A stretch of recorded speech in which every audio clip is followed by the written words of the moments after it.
अध्ययन किया है। कौटिल्य अपने अर्थशास्त्र में लिखते हैं कि प्रजा सुखे सुखम राज्ञः प्रजानां च हितं प्रियं नाथ प्रियं हितं रतः प्रजानां तु प्रियं हितम्। अर्थात प्रजा के सुख में ही राजा का सुख है, प्रजा के हित में ही राजा का हित है। अपना प्रिय करने में राजा का हित नहीं है, प्रजा का जिसमें हित है वह राजा का हित है। अब प्रथम सत्र में आपने भारतीय जनता पार्टी की स्थापना का सत्र है, उसमें जनसंघ कालखंड जरूर बताया गया होगा। 21 अक्टूबर 1951 को जनसंघ का दीपक जलता है डॉक्टर श्यामा प्रसाद मुखर्जी और पंडित दीनदयाल उपाध्याय जी के द्वारा।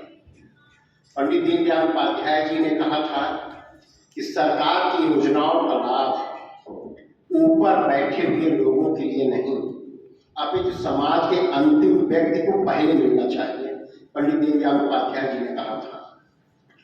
96 में माननीय अटल बिहारी वाजपेयी जी की सरकार बनी, लगातार 3 बार भारत के प्रधानमंत्री थे।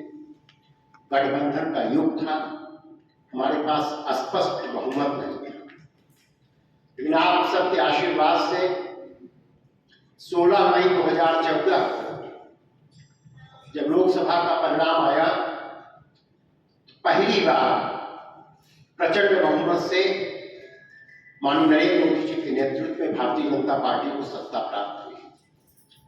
माननीय मोदी जी लोकसभा के सदस्य निर्वाचित होकर के पहली बार लोकसभा के सदस्य निर्वाचित हुए थे।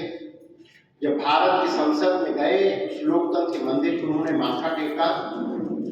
20 मई 2014 को संसद के केंद्रीय कक्ष में उन्होंने कहा, सरकार ऐसी होनी चाहिए जो गरीबी को जाने, गरीबों को जाने, और सरकार द्वारा बनाई गई नीतियां गरीबों तक पहुंचनी चाहिए।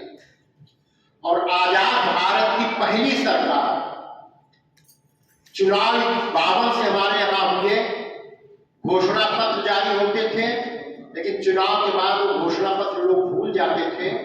पहली बार नरेंद्र मोदी जी के नेतृत्व में जो घोषणा पत्र लिया गया, 20 मई 2014 को संसद के केंद्रीय कक्ष में माननीय प्रधानमंत्री जी ने कहा कि सरकार ऐसी होनी चाहिए जो गरीबी को जाने, गरीबों को जाने, और सरकार की नीतियां गरीबों तक पहुंचे। उसका सफलतापूर्वक अगर क्रियान्वयन किया है तो भारतीय जनता पार्टी माननीय नरेंद्र मोदी जी की केंद्र की सरकार ने किया है। 9 वर्ष में उन्होंने करके इसको दिखाया है। 1971 में गरीबी हटाओ के नाम पे कांग्रेस सत्ता में आई थी। बैंकों का राष्ट्रीयकरण किया गया, गरीबों हटाओ का नारा दिया गया, और हर बार कोई न कोई स्लोगन के साथ सत्ता में आते रहे।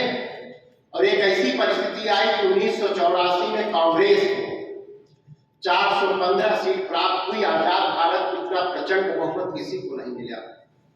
लेकिन वही मैंने आपसे जो कहा कि केवल चुनाव की घोषणा पत्र तक रहा, उन लोगों ने कोई काम नहीं किया। 11 मई 2014 को